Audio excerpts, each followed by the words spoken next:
기도하시겠습니다.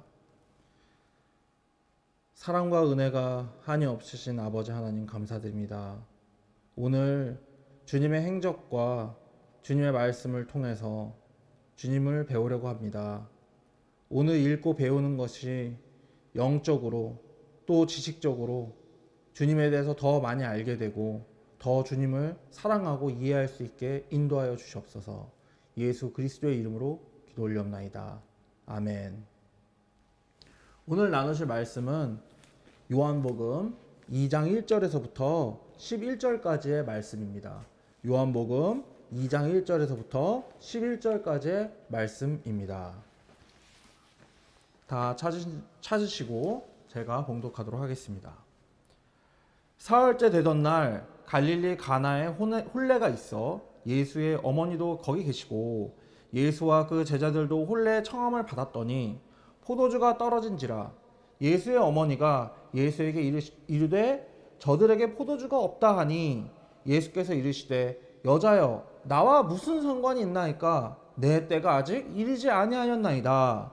그의 어머니가 하인들에게 이르되 너희에게 무슨 말씀을 하시든지 그대로 하라 하니라. 거기에 유대인의 정결 예식을 따라 두세 통 드는 돌 항아리 6이 놓였는지라. 예수께서 그들에게 이르시되 항아리에 물을 채우라 하신즉 아기까지 채우니 이제는 떠서 연회장에게 갖다 주라 하시매 갖다 주었더니 연회장은 물로 된 포도주를 맛보고도 어디서 났는지 알지 못하되 물 떠온 하인들은 알더라. 연회장이 신랑을 불러 말하되 사람마다 먼저 좋은 포도주를 내고 취한 후에 낮은 것을 내거늘 그대는 지금까지 좋은 포도주를 두었도다 하니라. 예수께서 이 첫 표적을 갈릴리 가나에서 행하여 그의 영광을 나타내심에 제자들이 그를 믿으니라. 아멘. 잠시 또 기도하겠습니다. 주님, 언제나 말씀을 읽고 또 말씀을 덮을 때 주님께 그 지혜를 구하고 바르게 그것을 이해할 수 있게 해달라고 구해야 하는 것을 알면서도 우리가 성경 말씀을 읽는 것과 주님께 간구하고 기도하는 것이 하나가 되어 있어야 된다는 것을 잊을 때가 너무 많이 있습니다. 주님, 오늘 이 말씀을 통하여서 오늘 이 적힌 말씀을 통하여서 우리에게 가르쳐 주시려는 그것을 알려주시고 각자 삶 속에서 드러나시고 우리가 또 주님을 드러낼 수 있도록 참 그리스도인의 삶을 살 수 있도록 인도하여 주시옵소서. 예수 그리스도의 이름으로 기도 올렵나이다. 아멘. 오늘 이 본문은요 너무나 유명한 본문이고요. 아주 어렸을 때부터 교회 생활하신 분들이라면은 예수님이 일으킨 기적들 중에서 가장 첫 번째 되는 기적이라고 가장 첫 번째로 일으키신 기적이라는 것을 들어보신 적이 있을 것입니다. 그런데 문제는요, 우리가 읽은 것 안에서 그 속에 들어있는 그 영적 의미를 알기 전에 이 표면적 의미조차도 이해하기가 굉장히 어려운 본문이라는 게 사실이라는 겁니다. 굉장히 여러 가지 그 난관들이 있습니다. 무엇이냐? 자, 신약 성경의 서신서에 보면은 포도주에 취하지 말라고 하는데 지금 예수님 어떻게 하셨습니까? 포도주만 드셨어요. 이거 뭐 어떻게 설명을 해야 된다는 것입니다. 이런 부분에 대해서 설명을 듣고 공부를 하기 위해서 예배도 드리고 설교 말씀도 듣고 또 관련 자료도 찾아보고 성경의 다른 부분도 찾아서 읽어보고 하는 것 아니겠습니까? 그래서 이 부분에 대해서 도움을 드릴 수 있고 좀 생각해 볼 수 있는 것들을 나누려고 합니다. 먼저 이 혼인잔치에 대한 개념이 우리의 개념과 유대인의 개념, 이때 당시에 유대인의 개념이 약간씩 다르다는 것을 알고 계셔야 됩니다. 우리는 어떻습니까? 혼인을 하게 되면은 지금 시대에 아주 현대적이고 20세기 이후에 근래 한 50년 동안의 혼인인 경우에 한번 생각해 보겠습니다. 동양이나 서양이나 우리나라도 마찬가지인데요. 좀 변화된 게 있습니다. 과거로 가면 갈수록요. 혼인이라는 건요. 남자와 여자의 만남이 아닙니다. 이게 무슨 얘기냐면은 가문과 가문 또는 어떤 지역사회의 대표와 어떤 지역사회의 대표 가문의 정말로 사랑하고 아끼는 아들과 딸을 만남으로 해가지고 그 사회가 형성되고 그 사회가 더욱더 공고해지고 뭔가 서로한테 윈윈되고 이득이 되는 정략 결혼이 아닐지라도 그런 종류의 결혼 형태를 많이 취해왔다는 사실입니다. 이거 굉장히 중요합니다. 이제 설명해 나갈 것에서 중요한 부분이 있습니다. 보통 이것이요, 우리나라 문화권만 그런 게 아니었어요. 보세요. 우리나라도 100년 전만 해도요, 아니 100년도 아니에요. 근래까지도, 아니 지금도 그럴 수 있어요.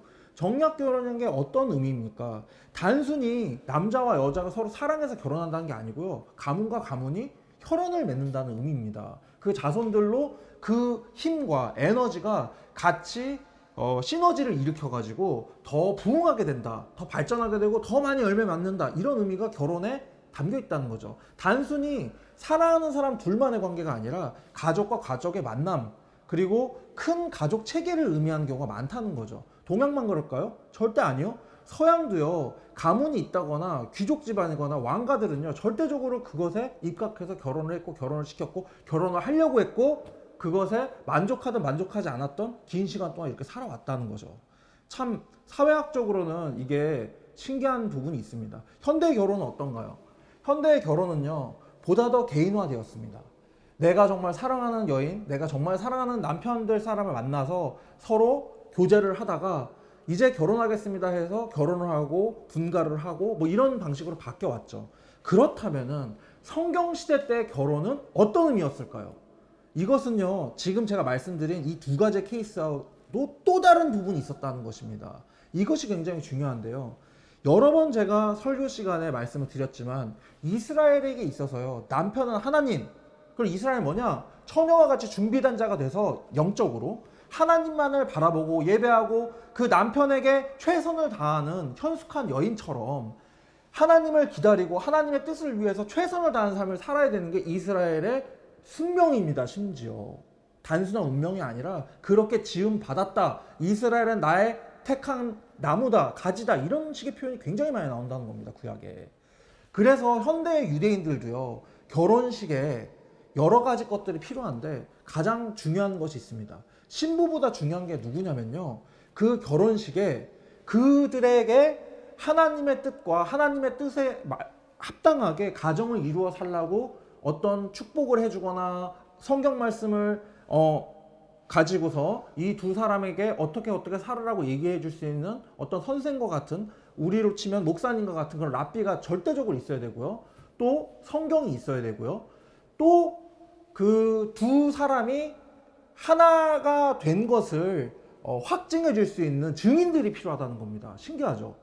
그 증인들이 있어야 된다는 개념이 하객의 개념으로 발전됐다는 것입니다. 자, 그러면은 지금 시대의 유대교 또는 유대인들은 그런 결혼식을 합니다. 그러면 성경 시대 때는 어땠을까요? 성경 시대 때는요, 당연히 그것이 있었을 뿐만 아니라요, 그 결혼식 자체가 상징하는 것이요, 하나님께서 이 땅에 오셨을 때 또는 메시아가 이 땅에 왔을 때 이스라엘 백성과 맺게 되는 언약적 의미가 있다는 개념을 가지고 결혼식을 항상 했습니다. 결혼식에서요, 항상 읽게 되는 성경의 말씀은요, 절대적으로 행복하게 살아라, 그게 아니라 우리에게 오늘 메시아를 보내십시오, 오늘 우리가 주님의 나라 확장을 위해서 결혼을 하고 아이를 많이 낳고 살 건데 우리의 노력이 헛되지 않게 주님의 뜻을 이 땅에서 이룰 수 있도록 우리의 리더를 보내십시오, 이런 기도를 한다는 겁니다. 너무 다르죠? 우리는 남자와 여자가 만나서 가문끼리 만난다고 하더라도 우리에게 복을 주십시오, 뭐 어떤 종교든지 간에 이런 식으로 결혼을 하고 많은 하객들이 복 받아라, 이런 식으로 하지만 유대인들의 결혼은요, 유대적 상황은요, 그 결혼하는 목적도요, 하늘나라 확장과 창세기에 기록됐듯이 남자가 홀로 있는 게, 사람이 홀로 있는 게 좋지 못해서 하와를 지으신 것처럼 남자와 여자가 둘이 하나가 되어서 그 생산하는 것, 자손을 낳아 키우고 그 자손을 또 하나님을 예배하는 예배자로 키우는 그것에 굉장히 집중되어 있다는 것입니다. 자, 그런 의미에서 오늘 성경 본문을 다시 보면서 생각을 해보도록 하겠습니다. 예수님께서 요한의 제자였던 사람을 불러서 자기가 메시아라는 것을 보여주시고, 나다나엘에게 자기가 메시아일 뿐만 아니라 이제 앞으로 하늘이 열리고 하나님의 사자들이 인자 위에 오르락내리락하는 걸 보리라 하시니라. 이게 1장 51절까지의 내용입니다. 그리고 난 다음에 그리고 사흘째 되던 날 3일 뒤입니다. 갈릴리 가나에 혼례가 있었습니다. 이 가나 지역은요, 갈릴리 가나라고 했기 때문에 갈릴리 지역인데, 이건 이스라엘로 치면 북부 지역에 가깝겠죠. 이 북부 지역이라는 것은 예루살렘에서 살짝 많이 떨어져 있다고 볼 수도 있고요. 그리고 거기는 과거로부터 이방 족속과 유대 족속이 피가 혼혈이 됐거나 혼혈이 될 가능성이 높은 지역적 위치에 위치하고 있습니다. 갈릴리 호수 근처 자체도요. 그렇기 때문에 거기에서 예수님께서 사역을 한 그 부분이 유대인들 눈에서는 아니 베들레헴은 저 아래쪽인데 왜 예수라는 사람은 베들레헴에서 태어났다고 그래도 나사렛 예수라고 불릴 뿐만 아니라 왜 북쪽에서 있다가 아래쪽으로 내려와서 자기가 메시아라고 이렇게 전하고 다니지? 이런 의구심이 들었다는 겁니다. 하지만 성경은 뭐라고 하고 있습니까? 예수님은 베들레헴에서 태어났지만은 잠시 애굽으로 피신하셨다가 다시 올라온 걸로 기록돼 있죠. 그래서 그 오해를 이 성경을 통해서 풀어주고 있는 부분이 있습니다. 어쨌든 지금 거기에 예수님의 어머니, 육신의 어머니 마리아도 있고요. 그리고 예수님도 계시고요. 그리고 예수와 그 제자들도 혼례 청함을 받았습니다. 이 동네 잔치였겠죠. 동네 잔치. 동네 잔치인데 일단은 유대 사회는요. 지금은 좀 달라졌을지 몰라도 시족사회입니다. 시족사회란 무엇이냐. 구약 성경을 읽어보셔도 알겠지만은 비슷한 종류의 아버지나 어머니가 계열이 같은 친척인 사람들이 집성촌, 우리나라로 치면 안동같이 그렇게 같은 이름이나 같은 파인 사람들이 모여서 살았다는 겁니다. 그렇게 모여서 살았기 때문에 아주 생각을 해봐야 될 게 있는데, 이 혼인잔치에 예수님을 알고 있던 사람들이 있었을까요? 예, 많았을 것 같습니다. 제가 봤을 때는. 예수님이 이미 갈릴리에서 꽤 머물고 계셨고요. 나사렛이라는 동네에서 머물고 계셨기 때문에 굉장히 사람들이 예수님을 사람으로서는 알고 있었을 가능성이 굉장히 높습니다. 그런데 여기에서 이제 예수님은 첫 번째 기적을 일으키십니다. 포도주가 떨어졌습니다.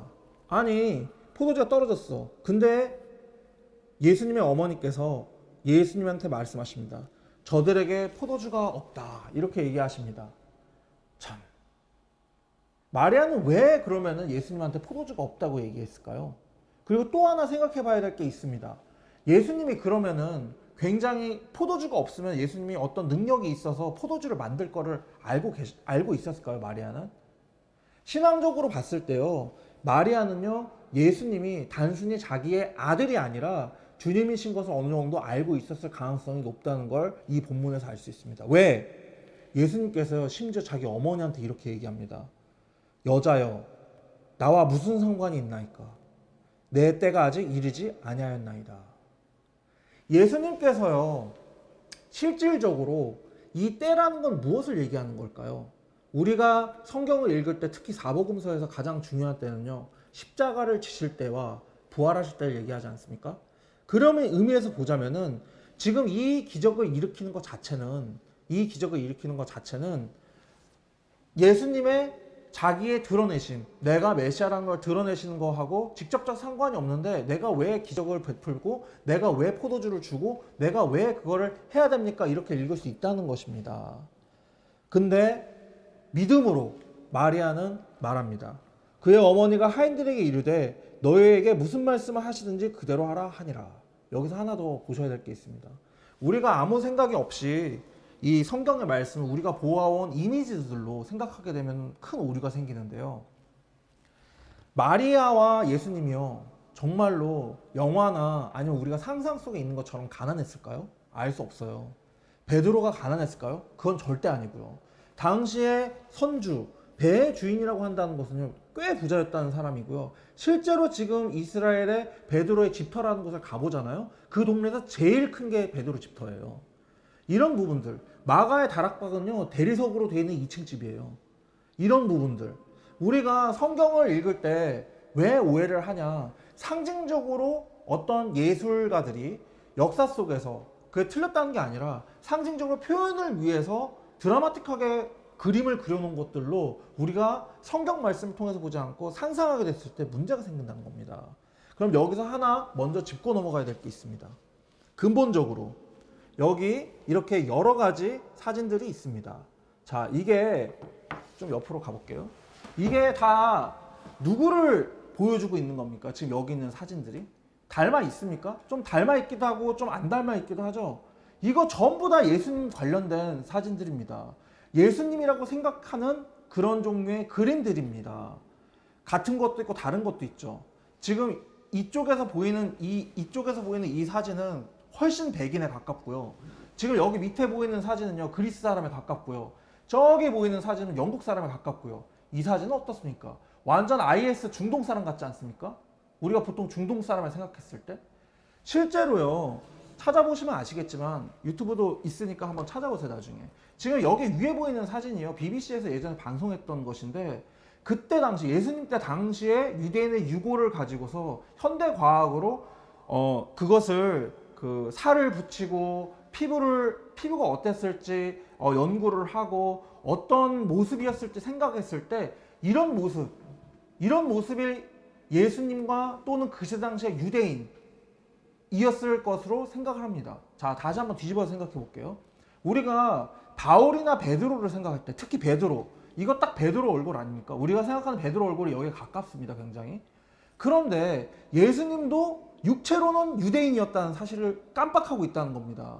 마리아가 성령으로 잉태가 되었지만 예수님은 실제 육체를 가지고 이 땅에 태어나셨고요. 실제로 그 육체에서 피를 흘리셨고요. 그리고 부활하셨다는 사실입니다. 유대인의 몸이라는 거예요, 일단은. 그런데 어찌하여 역사 속에서 예수님의 형상과 상징들을 이런 식으로 표현하게 됐을까요? 그리고 이것들이 다 틀린 것일까요? 아니요. 한 번 더 생각해 봐야 되겠습니다. 이 그림들을 보십시오. 이것은요, 각 문화권에서 자기들이 바라보는 아름다움과 지혜로움과 권위 있음과 그리고 신적이라는 것의 상징성으로서 이렇게 그림들을 그렸다는 겁니다. 즉, 잘못 설명이 되면 우상숭배가 될 수도 있고요. 이 그림에다 대고 기도를 하거나 절을 하면 우상숭배가 됩니다. 하지만 이것이 글자와 같이 상징을 담고 있는 의미라면요, 이렇게 하얀 피부를 가지고 이렇게 죄가 없으신 예수님, 근엄하시지만 사랑이 많으신 예수님, 이렇게 온화한 예수님, 이런 의미를 담고 싶은 예술가들의 뜻이 있었다는 겁니다. 예, 당연히 저쪽에 있는 그림은 실제로 예수님이 양을 안고 있지는 않았죠. 성경 어디를 뒤져봐도 예수님이 목자였다는 얘기는 없습니다. 예수님은 목자죠. 나는 선한 목자라고 하셨죠. 하지만 그것은요, 영적으로 우리가 양이고 그분이 목자라는 것을 이렇게 상징적으로 그린 것이지 예수님이 양쳤다는 기록은 없습니다, 성경에. 예, 이런 것들이 바로 성경의 그 해석적인 부분이 필요한 것이고, 어려울 수도 있고 의미 있을 수도 있고 재밌을 수도 있는 부분이라는 것이죠. 마찬가지로 이 포도주를 만드는 사건도 다시 한번 생각해 봐야 된다는 겁니다. 자, 그래서 거기에 유대인의 정결 예식을 따라서요, 두세 통 드는 돌 항아리 6이 놓여 있었습니다. 이 유대인의 정결 예식은 뭐냐면요, 유대인들이 지금도 항상 밥을 먹기 전이나 잠에서 일어나거나 할 때 손을 씻거든요. 손을 씻으면서 뭘 하냐, 손을 씻어서 깨끗하게 했다는 게 아니고요, 손을 씻는 것과 동시에 하나님을 찬양합니다, 이렇게 기도문을 외우면서, 그걸 카드시라고 그러는데, 기도문을 외우면서 하루를 시작하고, 밥을 먹을 때도 우리에게 이 밥을 주신 하나님, 우리에게 이 와인을 주신 하나님, 우리에게 이 빵을 주신 하나님 감사합니다 하고 손을 씻는 물이 있습니다. 마찬가지로 이때 당시에 예수님 시대 때는요, 많은 사람들이 생각하기에 발도 씻고 손도 씻고 그렇게 씻는 것, 먹기 전에 씻는 그 물을 담는 큰 돌 항아리입니다. 작은 돌 항아리가 아닙니다. 엄청 큰 겁니다. 하지만 문제는 뭐냐, 이것이 과연 성경적이지 않은 거예요. 이때 당시 있었던 이 돌 항아리들이. 아니요. 성경에서 몸을 씻는 것에 관한 규례와 손발을 씻는 것에 관한 규례는요, 레위인과 제사장에 대한 거고요. 그건 성전에서 해야 되는 것이 일상생활에서 하라고 하지 않았습니다. 하나님을 너무나도 사랑하긴 했지만은 자기네들 방식으로 이걸 갖다가 잘못 오해하고 해석해서 갖다 붙인 거예요. 우리도 마찬가지입니다. 기도가 무엇입니까? 하나님의 뜻을 이루어지게 해달라고 기도하는 것이지, 내 뜻 이루어달라고 기도하면은 이 돌 항아리 같은 이 유대인의 정결 예식을 따른 이 행위와 과연 다른 것일까요? 그런 것이 영적으로는 같은 것일 수도 있다는 거죠. 그러므로 순서가 중요하다는 것이고, 그것을 가지고 왔는데 그들한테 말씀하십니다. 항아리에 물을 채우라 하신즉 사람들이 왜요? 라고 묻지 않았다는 겁니다. 그냥 채웠습니다. 왜? 마리아가 시켰으니까. 자, 근데 마리아가 하인들한테 시켰죠? 신기하지 않습니까? 그럼 이거 두 가지로 생각해 볼 수 있습니다. 이 결혼하는 사람이요, 마리아하고 친족 관계 있는 사람, 또는 예수님하고 굉장히 가까운, 어쨌든 예수님과 마리아와 굉장히 가까운 친척 관계에 있는 사람이었기 때문에 이렇게 명령을 내릴 수 있었거나, 아니면 여기에 데리고 가는 하인들조차도 마리아의 하인이었을 수도 있다는 그런 아주 놀라운 지점까지 생각해 볼 수 있다는 겁니다. 물론 마리아의 하인이라고 보지는 않습니다. 대부분의 케이스에선. 근데 어쨌든 친족의 집에 가서 이런 일이 벌어졌습니다. 그래서 예수님께서는 그냥 물 채워. 거기 그 정결 예식하는 손 씻고 발 씻고 하는 그 물 거기에다가 다시 물을 채워. 이제는 떠서 연회장에 갖다 주라. 응? 그냥 물인데요? 묻지 않았어요. 그냥 갖다 줬대요, 사람들이. 이 하인들이 갖다 주었대요. 여기서 우리가 생각해 봐야 될 것이 있습니다. 이들은요, 아직 예수님의 메시아인지도 모르고요. 이들은요, 마리아의 말을 통해서 예수님의 그 기적을 경험했지만은 하란 대로 했습니다. 종이란 무엇입니까? 하란 대로 하는 게 종입니다. 그럼 우리에 대해서 이거를 신앙적으로 한번 생각해 볼게요. 우리 마음속에서 우리가 믿고 있다는 것이 있습니다. 예수님의 뜻이 무엇입니까?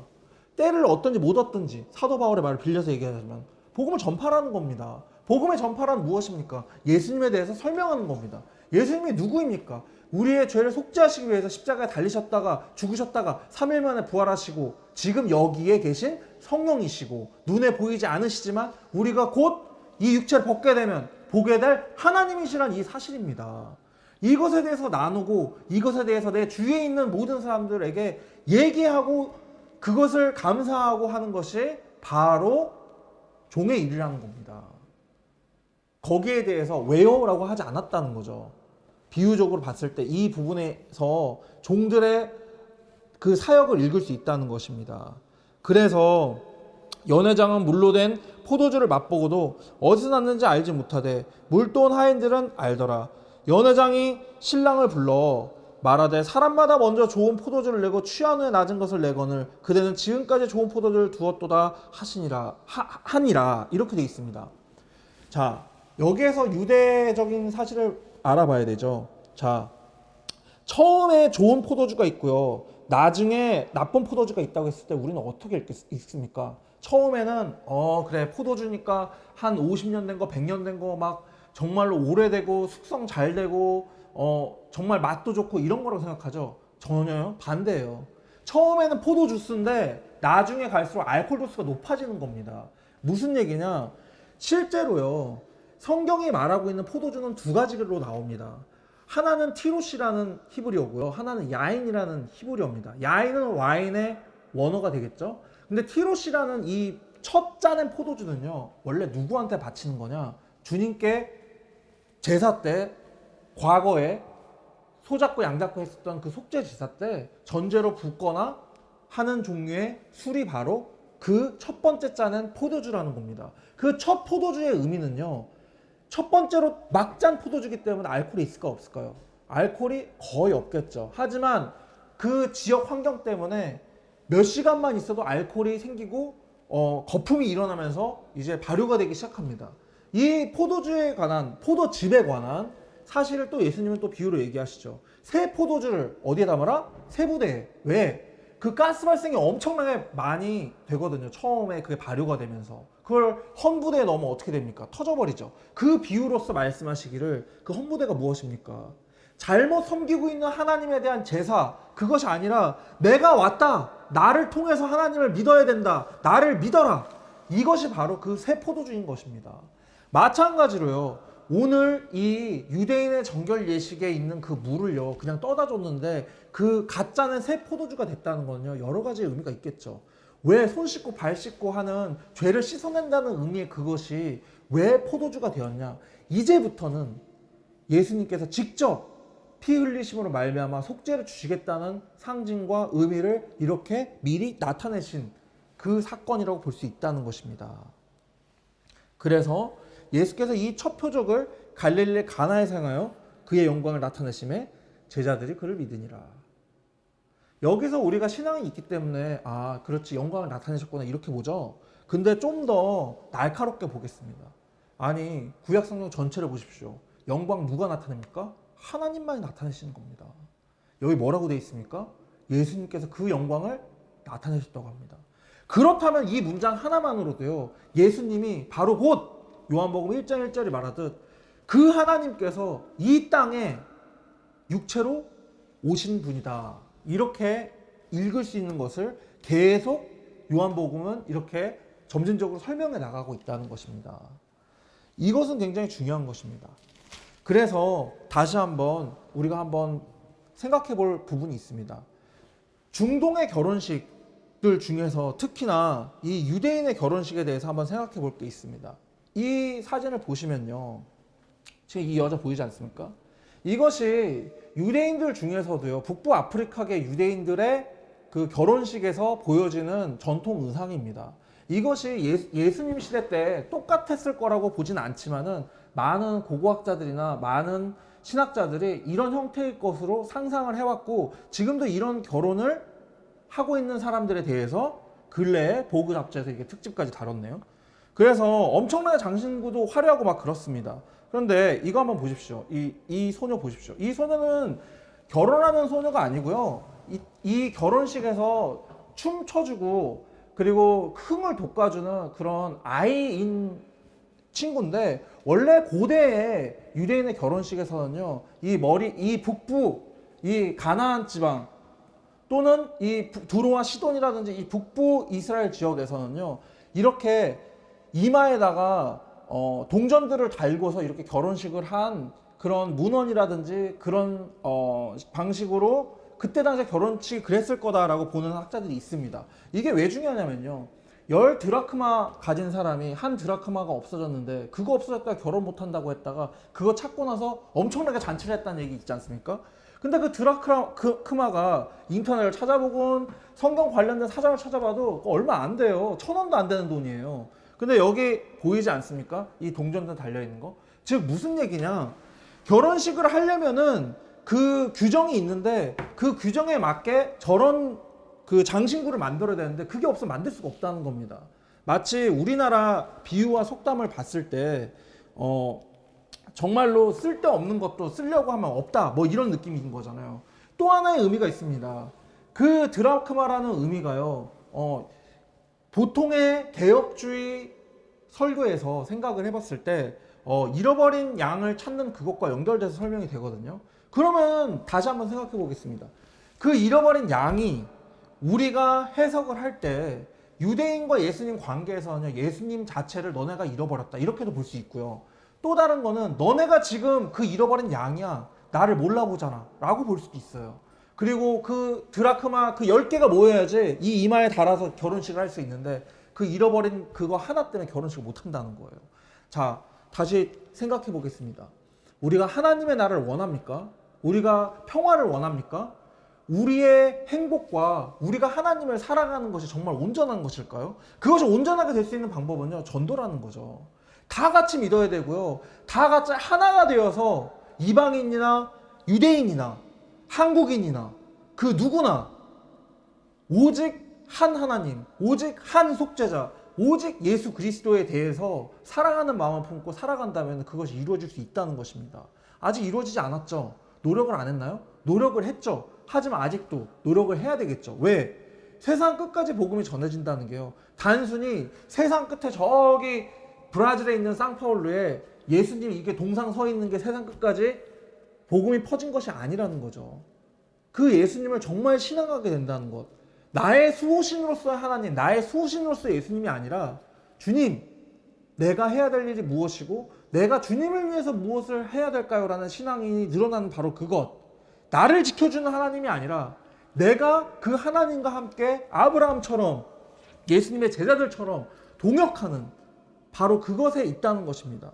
오늘 이 성경 말씀은요, 굉장히 단순한 말씀이지만 실은 굉장히 어려운 말씀이기도 합니다. 왜냐면은 그냥 우리가 그냥 봤을 때는 아니 성경에 술 마시지 말라고 했는데 예수님이 지금 술 만들고 계시네. 심지어 포도주를. 이렇게 읽을 수가 있다는 겁니다. 아니라는 겁니다. 여기서 만든 포도주는요, 포도즙에 가까운 거고요. 그것은 속죄와 관련된 것이라는 것을 잊지 않으셨으면 좋겠습니다. 우리한테 중요한 것은요, 행위적인 믿음이 아닙니다. 먼저 필요한 것은요, 마음입니다. 그 마음이 있는 곳에 행위도 있기 마련이라는 것이죠. 결혼식에 대해서 다시 한번 생각해 보겠습니다. 이 얼마나 많은 사람들이 모여 있는 곳에서 사람들이 너무 많이 온 마당에 지금 이 사람들에게 주어야 될 음료수가 없습니다. 물론 또 유대 지역은 그냥 물을 마시지 않고 지역 특성상 마치 독일 사람들이 그 석회수의 특성상 맥주를 마시듯이 포도주를 마시는 곳이었기 때문에, 그런데 거기에서 그 비유적으로 생명과도 같은 그 포도주, 포도즙, 술이 거의 들어가 있지 않은, 알코올화가 거의 안 된 그 포도즙을 줄 수 있는 사람이, 그 생명을 줄 수 있는 사람이 누구냐는 것입니다. 바로 예수님이었다는 거죠. 이것을 통해서 제자들이 이 상징을 알고 느끼고 이 기적을 통해서 이분이 메시아이거나 구원자이거나 한번 이분을 따라다녀 봐야 되겠다라는 마음이 생겼다는 것입니다. 그래서 예수님을 여기서부터 모든 것을 버리고 쫓을 수 있게 된 것입니다. 정말로 단순한 본문이었죠. 하지만 너무나도 많은 이야기들이 있었죠. 다시 정리하겠습니다. 유대적 의미로서 포도주는요, 속죄와 관련된 것이지 취하는 것과 관련된 것이 아닙니다. 단 구약에 있어서 포도주를 부정적으로 설명한 부분들이 있는데, 그것은 하나님께 드리고 하나님께 먼저 바치고 하나님을 위하는 그 포도즙과 포도주가 이방 신앙과 이방 신과 너희들이 먹고 마시고 취하려고 하는 그 포도주, 구별되어 있다는 것입니다.